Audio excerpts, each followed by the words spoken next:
I'm here today to talk with you about my experiences with Larry Nassar at Michigan State University Sports Medicine when I was 15 years old. I was a swimmer and having issues with my lower back. During my visits to MSU for back pain, Larry claimed that I needed pelvic adjustments.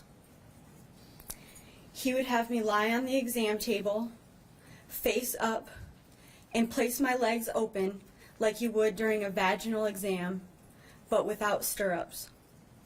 He would move his fingers around the outside of my vagina and anus.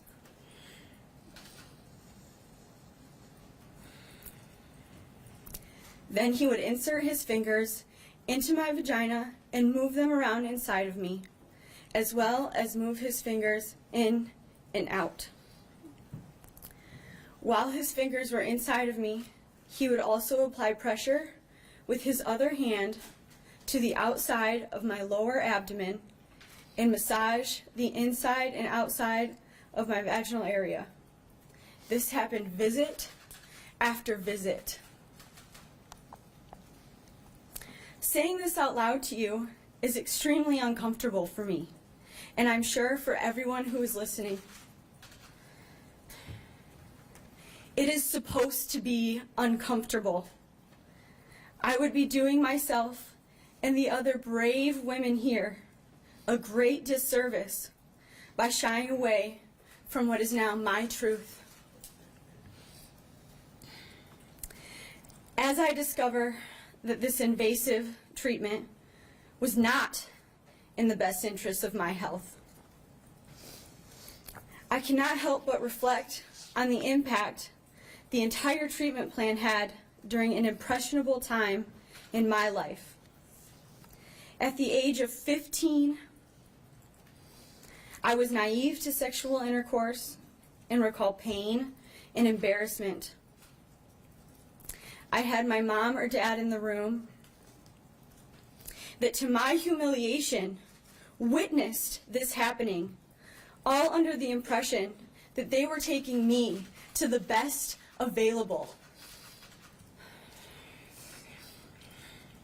The impact this has had on my family is indescribable. My parents,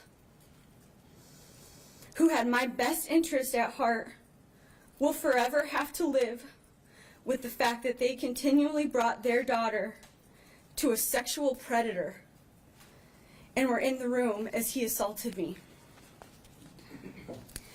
I wonder if the treatment plan Larry created was intended to keep me coming back in order to continue the assault. As I look back at the treatment, I remember I did not find relief with the methods that he used. I was in a full back brace and on crutches under his treatment plan. I was a sophomore in high school, and I experienced a magnitude of harsh mocking from my peers because of the large brace over my clothes paired with the crutches. This led to a multitude of hurdles, including a lack of confidence and difficulty in social situations that I still face today. I visited a therapist to discuss these issues, and I believe I will need to continue therapy for these issues, as well as the realization that I am a victim of sexual assault. The impact this continued assault had on my childhood and my growth as an adult is something I'm forced to confront and will cope with indefinitely. My perspective of medical professionals is damaged, and I have a difficult time trusting treatment opinions because I feel that I have been deceived, manipulated, and used to satisfy Larry's sexual desires. I will never regain what I've lost, and I will learn to cope with the lack of faith in a system that failed me. From Larry Nassar to the institutions that supported him for many, many years. As an alumni of Michigan State University, I am disgusted to my core that this man was able to harm so many under their responsibility. The pride I had in my alma mater is tarnished and diminishing as this continues to progress. I didn't choose to stand and publicly share my story until earlier this week. Last year, when headlines started coming out about the assault, and I had filed my report, I was sitting alone for lunch at McAllister's Deli. It was crowded, and the ladies sitting at the table next to me were having a conversation about their friend, Larry. I sat frozen as they talked about these girls who were making up these lies just for the attention. Little did they know that one of those girls, who I promise you would have been very happy with no attention at all, was sitting next to them with tears falling down onto her plate.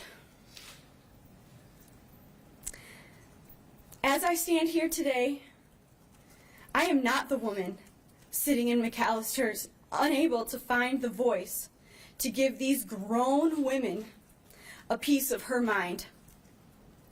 I am also not the 15-year-old kid afraid of disappointing the adults in her life. I am able to stand here today in front of my abuser with an army of strong, powerful women behind me, asking that this man that hurt all of us withers away for the rest of his life. I have a choice to make every day on how I will grow. And while we all are moving mountains, you, Larry, will have no choice but to sit in prison and wait to die. Thank you, Your Honor. Thank you.